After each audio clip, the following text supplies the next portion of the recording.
Hey, welcome to Bada Boom. So today we're talking about games. So I had to bring on Mike. Some interesting news dropped yesterday, earlier today, whenever it did.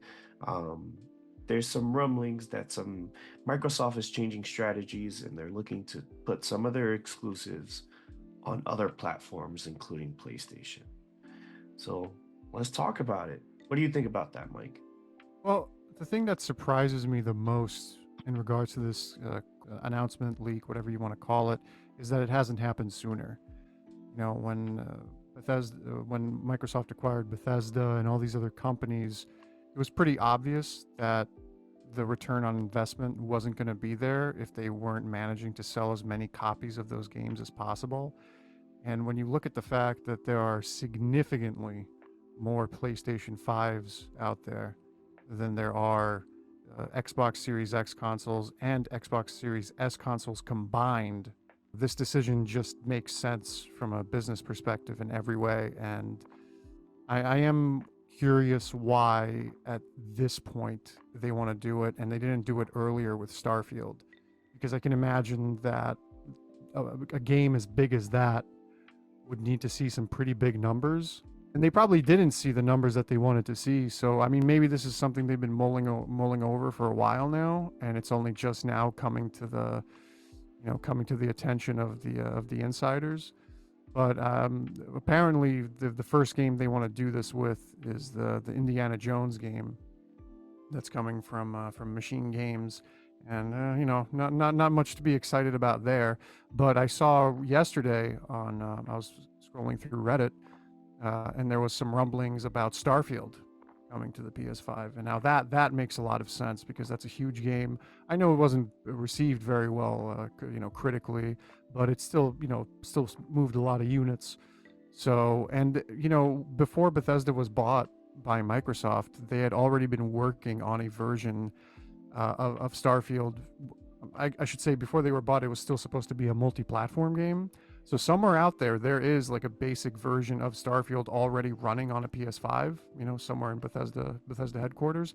So it shouldn't be too much of an issue to port that over and along with all the other games. But ultimately, I think the end game here is to bring Game Pass to PlayStation 5 and basically every other console and platform out there, because I think Microsoft is starting to realize that they're not really in the console business anymore. They're in the Game Pass business.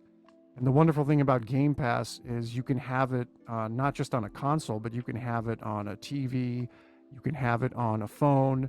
And the reason you can do that is because they have a streaming element to it. So it just makes sense for them to get Game Pass and their games on as many platforms as possible. And I mean, Sony's already been doing this with their exclusives. They have an exclusive, it stays on the PlayStation 5 for about a year, and then they port it over to PC. So it's not like this is some kind of unprecedented move that has no basis in reality. It's already happening, and to me, it makes sense in pretty much every way. What about you? What do you think about it?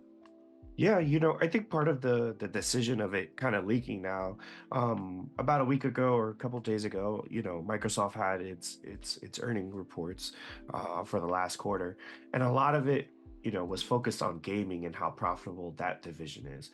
But part of that division's growth probably had a lot to do with the acquisition of Activision Blizzard. The reason those games are so successful and that part of the business is so successful is because they are multi-platform games. Um, and we all have, that one Xbox friend that's screaming from the rooftops about Game Pass, and we refuse to do it.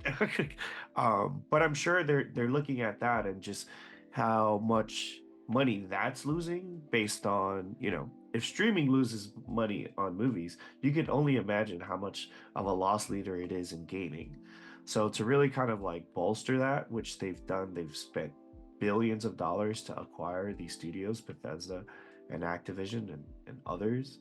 So the only way they're going to see any type of return on that investment or even see a growth in player base is by releasing it on multiple platforms. And like you said, they're not really in the console business because they lost.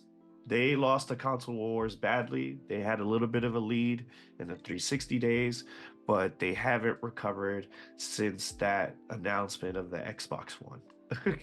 That was the biggest fumble probably in gaming history, and they still haven't recovered from that. So, yeah, and just based on also their like, they laid off a lot of the team that was associated with physical games. So it only really makes sense that they'll move to it. And who knows if there's an Xbox in the future? Maybe it'll just be called Microsoft Game Pass. Just to kind of like make ease people in because, there's a natural resentment for players that are, stuck on their console, whether it be the Switch, the PlayStation. Um, so I think that's what really has a lot to do with it. And some of these games like Starfield, like Indiana Jones, the budgets of these AAA games, if you don't have the install base on your console, you really can't even break even. Some of these games have to sell 10 million plus to break even. And you're not going to do that with the Series X and the Series S. So I think Microsoft has looked at that and I think they've kind of said, all right, we're going 100% into the streaming future of the games. This is where we see the future is. We have the capital to lose money and spend and sort of like essentially tank the Xbox business, which is the consoles, and invest in this future. But I think it's cool, but to be honest, I don't think putting games like Starfield and Indiana Jones are going to get people too excited. Like when I saw that Indiana Jones trailer, I was like, yeah, you could keep that. But and Starfield has been mixed. Who knows if that the reception to that game would have been better if more people played it. But the reality is it took so long, the hype around it, and then also it doesn't help that, Baldur's Gate 3 came out in the same year. So, by the time people got around to Starfield, they played it for about a week and were like, you know what, I'll just go back to Baldur's Gate. But yeah, I do think it'll be cool. Like I would love to jump on, Game Pass on my PS5, not to play Indiana Jones, but um, it is an exciting prospect. But it's one of those things where you can see sort of the tide changing, and definitely they saw those numbers in that earnings report and how Wall Street reacted to it and said, all right, we're gonna double down on this and AI and all that. Yeah, I guess we should clarify that these aren't going to be immediate multi-platform games. They're going to do. I'm pretty sure that's going to be timed exclusives. Now, Exactly. whether that's going to be 6 months, whether that's going to be a year, that's still up in the air. But basically, though, going forward, it's going to be pretty much like I said, what Sony's already doing with their exclusives, where probably around a year is usually the sweet spot. You have the hardcore people that absolutely positively have to have the game day one. They'll buy the console, and then everyone else will just buy the game a year later. And it also gives a nice boost to sales. You have that initial sales when the game comes out, and then a year later you get another boost in sales. So it helps in that way as well. And just overall, concept wise, historically, consoles have always sold at a loss. And the way that the manufacturers make their money back is by upcharging people on the games. Like the games really shouldn't be as expensive as they are, but the reason they are is because the console sells at a loss, and then they make their money back on the games, on the subscriptions, on the peripherals, things of that nature. Now, if you're in the position of Microsoft where you're not selling consoles and you're not selling games, that's a big problem. And I think that's really the main reason why they made this decision, and why their games are going to be multi-platform going forward, because it the way they're doing it now just isn't working. It's costing them too much money, and the only way to make back those losses is to just make the games multi-platform. And I don't think we're really going to see uh, going forward, either for Sony, maybe Nintendo. I mean, Nintendo's still very cagey when it comes to these things, and I think they have enough capital and they're kind of happy where they are. And also they sell enough Switches. I think if Exactly, if exactly, Microsoft sold enough Xboxes, they would stay exclusive, but they don't. So exactly. That's exactly right.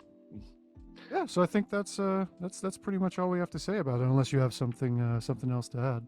No, I think what you're saying is really true. What I think will happen though, I think the window will actually close a little bit from a year and be more like 6 months, based on this article and based on just how much money Microsoft has. I think they're just gonna try to blitz it a little bit, and I think eventually with Microsoft in general, there will be no like in 5 years there'll be no window. With PlayStation, they need it. That's part of why you buy a PlayStation. And Sony doesn't have the means. They bought, Bungie, or like, we're not making any more games. It's like no money for exclusives. And I saw a funny tweet about it's like, Microsoft saw that, PlayStation hadn't announced any exclusives for 2024 and decided to give them their own. So, but yeah, that's kind of what there is. What do you guys think? Are you guys a part of the console wars, or like, I do not want to see these games? It'd be pretty crazy to see Halo on PlayStation. That will probably like be like the nail in the coffin if it ever gets there. But yeah, let us know what you think. And with that, bada Bada boom. boom.